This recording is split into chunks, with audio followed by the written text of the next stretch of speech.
driving toward a collapsed bridge. You have total clarity about the danger. You can see the jagged edge and the dark water below. And yet, instead of braking, you press your foot to the floor. This is the central mystery of self-destruction, the ability to accelerate toward a catastrophe while possessing full awareness of the consequences. To understand why that brake line fails, we must look at how a healthy identity is built. This continuous self functions as a cognitive bridge, a mental link binding who we were to who we are and who we will become. This bridge relies on three psychological pillars: knowledge, values, and agency. Knowledge is the road, projecting our path. Values are the compass, turning facts into reasons to act. Agency is the engine, translating knowledge and values into continuous movement. When these three work as a unified engine, we don't just exist in the moment.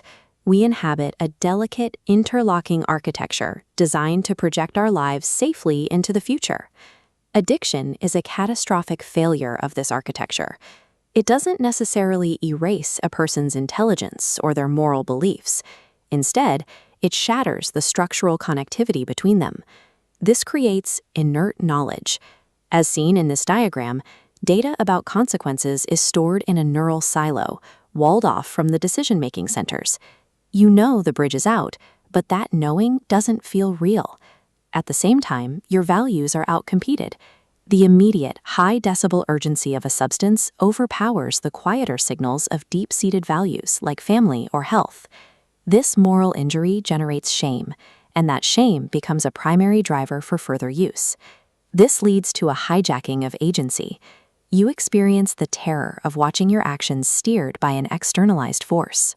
When you can no longer trust yourself to steer, the future stops being something you build and becomes something that happens to you. In this state, the mind becomes a trap. The present self is forced to view the future not as a destination, but as a solitary ghost to flee. This is why willpower so often fails. You cannot use a broken machine to repair the exact gears that have been stripped away. If the internal architecture is compromised, repair requires an external, load-bearing framework. This is the purpose of a recovery group. It acts as social scaffolding, temporarily holding the weight of the self while those internal pillars are reconstructed. The group begins by reconstructing knowledge. They take the cold, isolated facts about addiction and replace them with mirrored stories. Recognizing patterns through the eyes of others, the individual shifts from "I know" to "we know," making the reality feel personal again. Values are rebuilt the same way. They move from abstract rules that the individual continually fails to meet into embodied practices they belong to. The basic human desire to stay part of the circle makes those values actionable. In this phase, the community isn't just a support system, it's doing the cognitive processing that the individual cannot currently do alone. Rebuilding agency is a three-phase process. Because self-trust is shattered, strength is initially borrowed. In phase 2, meaning on the group's collective efficacy proves change is possible, shifting from "I can't" to "we can." This borrowed strength is gradually internalized, becoming an owned strength. This restored agency creates a forward-moving feedback loop. Every small act of discipline becomes proof of effectiveness, slowly rebuilding the trust required to face the future. There is a specific psychological shift that brings these pillars into their final, stable alignment. It's the moment when the knowledge, values, and agency we've rebuilt finally lock into place. This shift happens when recovery stops being about a sterile duty or an abstract principle. It becomes an act of relational love. You aren't staying sober just because you're told to. You're doing it because you care about the person you'll become.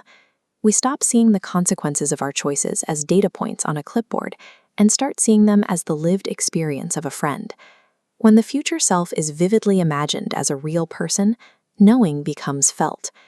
This disconnect between our present actions and our future well-being isn't just a feature of addiction, it's a baseline vulnerability in the human mind. Most of us, at some point, treat our future selves like strangers. Because this vulnerability is universal, the tools used to bridge it are too. By anchoring our knowledge and agency to a future self we love, we do more than just recover. We build the internal architecture necessary for any human life to truly flourish.